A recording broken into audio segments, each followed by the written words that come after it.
Ravi de vous retrouver dans Dauphine Éclairage, le média, l'université Paris-Dauphine PSL, un média pour mieux vous faire comprendre le monde et vous éclairer sur l'avenir. Flore Gubert, vous avez justement copiloté un dossier, comprendre les migrations internationales.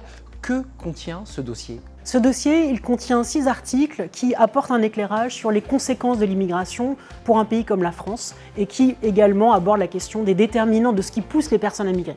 Une des études justement de ce dossier est consacrée à l'immigration, source d'innovation pour l'entreprise. Là aussi, vous tordez le cou aux idées reçues. L'idée de ce dossier a émergé, on sortait de la loi immigration et asile et l'idée c'était effectivement de venir à l'encontre de certaines choses qu'on a pu entendre à cette occasion, en particulier que les immigrés sont nécessairement peu qualifiés, prennent les emplois des non qualifiés en France et donc sont source de chômage.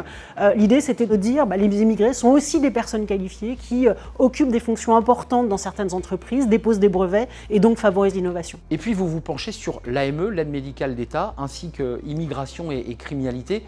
C'est quoi ce dossier? C'est une manière de changer de regard? Oui, parce qu'on insiste toujours sur les coûts de l'immigration sans mettre en avant les bienfaits. Et en particulier sur les coûts de l'immigration, l'AME, on oublie de dire que c'est finalement une partie très marginale des dépenses totales de santé, 0,5% je crois. Et on oublie également de dire que les immigrés en situation irrégulière en fait ne connaissent pas cette assurance et donc n'y ont finalement assez peu recours. Merci Flore Gubert de nous avoir rendu visite ici dans Dauphine Éclairage. Merci à vous, merci de votre fidélité. Et puis évidemment, je vous donne rendez-vous pour un prochain numéro de Dauphine Éclairage de l'Université Paris-Dauphine PSL.